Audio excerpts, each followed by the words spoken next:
O iceberg dos paradoxos da liberdade. Introdução. A prisão da escolha. Feche os olhos por um segundo e tome uma decisão simples.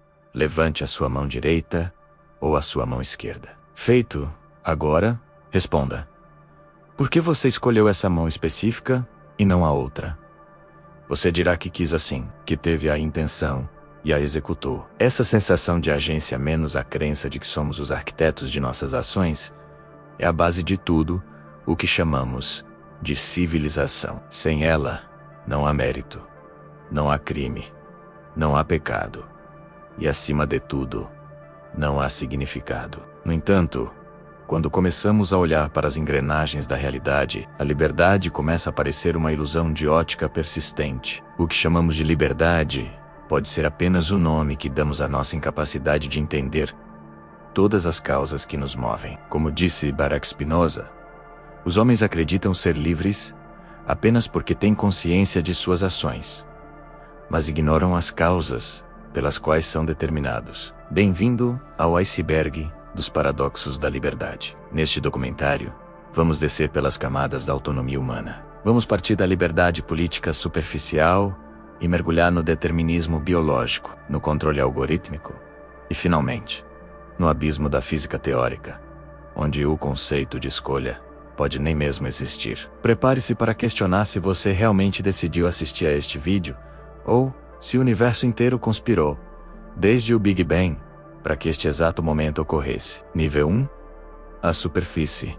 A liberdade de consumo e vontade. No topo do iceberg vivemos a liberdade como um produto. É o nível onde acreditamos que ser livre é ter opções. No supermercado, você pode escolher entre 50 marcas de cereais. No streaming, entre milhares de filmes. Mas aqui reside o primeiro paradoxo: a paralisia da escolha. Estudos psicológicos mostram que quanto mais opções temos, menos satisfeitos ficamos com a nossa decisão final e mais ansiosos nos tornamos. A liberdade de escolha torna-se uma prisão de arrependimento. Se há apenas um caminho, você o segue. Se há 1000, você sempre se perguntará se escolheu o errado. Além disso, o que chamamos de preferência pessoal na superfície é, muitas vezes, apenas o resultado de pressões sociais invisíveis. Você escolheu essa roupa porque gosta dela, ou porque o ambiente em que vive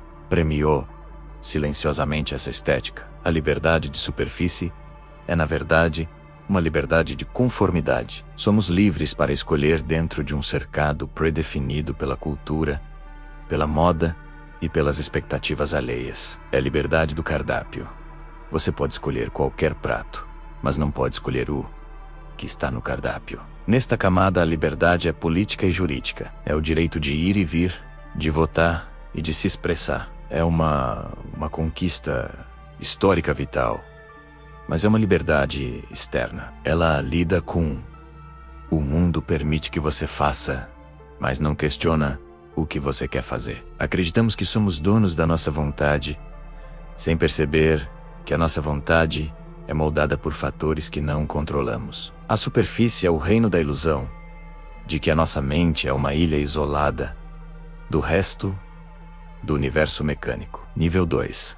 Águas rasas, a engenharia do consentimento. Ao descermos para o nível 2, a liberdade começa a ser corroída pela manipulação externa consciente. Entramos no mundo do controle mental moderno, o design de comportamento e os algoritmos. Você acha que escolheu este vídeo de livre e espontânea vontade? Na verdade, um sistema de inteligência artificial analisou bilhões de pontos de dados sobre o seu passado. O que você clica? Quanto tempo olha para uma imagem? Em que momento do dia você é mais vulnerável a uma curiosidade? E colocou esta imagem na sua frente, no momento exato em que a sua resistência era menor. Este é o paradoxo da bolha. Quanto mais livres somos para consumir o que gostamos na internet, mais presos ficamos em algoritmos que apenas reforçam o que já pensamos. A nossa liberdade de informação foi substituída por um espelho tecnológico que nos isola do contraditório. Não estamos escolhendo caminhos, estamos sendo guiados por trilhos de conveniência desenhados por empresas que lucram com a nossa previsibilidade. Se uma máquina pode prever, com 99% de precisão, o que você vai escolher, você ainda é livre? Nesta camada, exploramos também o condicionamento operante de B.F. Skinner. Ele argumentava que a liberdade é um mito perigoso. Para Skinner, somos apenas organismos que reagem a reforços e punições. Se você é premiado por um comportamento, você o repete e chama isso de escolha. Mas na verdade você foi treinado como um pombo em uma caixa. O controle mental aqui não é um chip no cérebro, mas a engenharia do ambiente. Se eu controlo os estímulos ao seu redor, eu controlo as suas vontades, sem que você nunca sinta que perdeu a liberdade. É a escravidão perfeita. Aquela em que o escravo acredita ser o mestre do seu destino. Nível 3. As profundezas. O cérebro marionete aqui, o iceberg, atinge a nossa biologia. No nível 3, a neurociência começa a desmontar o motor da vontade. O experimento mais famoso e perturbador aqui é o de Benjamin Libet, realizado na década de 1980. Libet monitorou a atividade cerebral de voluntários e pediu que eles apertassem um botão a qualquer momento que sentissem vontade. O resultado foi assustador. O cérebro mostrava atividade elétrica, o chamado potencial de prontidão, cerca de 300 a 500 milissegundos antes de o indivíduo relatar que teve a intenção consciente de se mover. Isso sugere que o seu cérebro já decidiu o que vai fazer antes mesmo de você saber. A consciência não seria a motorista do carro, mas apenas uma passageira que leu o relatório do que já aconteceu e cria uma história para explicar o movimento. Eu quis apertar o botão. Somos em essência máquinas de criar desculpas para as decisões que nossa biologia já tomou por conta própria. A nossa sensação de livre arbítrio seria apenas um lag de processamento, uma ilusão necessária para mantermos a noção de identidade. Nesta profundidade, também lidamos com o determinismo genético e hormonal. Um tumor no córtex pré-frontal pode transformar um cidadão exemplar em um criminoso violento. Uma oscilação nos níveis de dopamina ou serotonina pode alterar completamente a sua capacidade de tomar decisões racionais. Se a sua personalidade, o seu temperamento e a sua moralidade dependem da configuração física de um órgão de 1,5 kg, onde reside a liberdade? No nível 3, percebemos que somos reféns da nossa própria química. A liberdade é um luxo que o cérebro se concede para não entrar em colapso existencial. Nível 4. O abismo, o demônio de Laplace e o destino físico. No nível 4, abandonamos o cérebro e olhamos para as leis da física que governam o universo inteiro. Entramos no domínio do determinismo universal. No século XIX, Pierre-Simon Laplace imaginou uma inteligência menos o famoso demônio de Laplace, que conhecesse a posição e a velocidade de cada átomo no universo. Em um dado momento, com as leis de Newton, essa entidade poderia calcular com perfeição absoluta todo o passado e todo o futuro. Para a física clássica, o universo é como uma imensa mesa de bilhar. Se você sabe como a primeira bola foi batida, o restante da partida é inevitável. Isso significa que o momento em que você nasceu, as palavras que você está ouvindo agora e o dia da sua morte foram decididos. No instante em que as partículas do Big Bang começaram a se expandir, o tempo seria apenas uma fita de cinema sendo desenrolada. O final já está gravado, nós apenas não o vimos ainda. Se o determinismo físico for absoluto, o livre-arbítrio não é apenas improvável. Ele é matematicamente impossível. Cada sinapse no seu cérebro é uma reação química. E cada reação química segue leis físicas invioláveis. Você não pode escolher violar a lei da gravidade. E talvez você também não possa escolher violar a cadeia de causa e efeito que comanda os seus pensamentos. O abismo nos confronta com a ideia de que somos apenas espectadores de um roteiro cósmico escrito em linguagem matemática, onde a liberdade é apenas o nome que damos à nossa ignorância sobre as causas futuras. Nível 5. A singularidade, o caos e a liberdade da incerteza. Chegamos ao fundo absoluto, onde a lógica do determinismo se choca com a bizarrice da mecânica quântica e do caos. No nível 5, tentamos resgatar a liberdade através da incerteza. A física quântica nos diz que, no nível subatômico, o universo não é determinístico, mas probabilístico. Uma partícula não está em um lugar, ela tem uma probabilidade de estar. Isso quebra o relógio perfeito de Laplace. No entanto, surge o paradoxo final.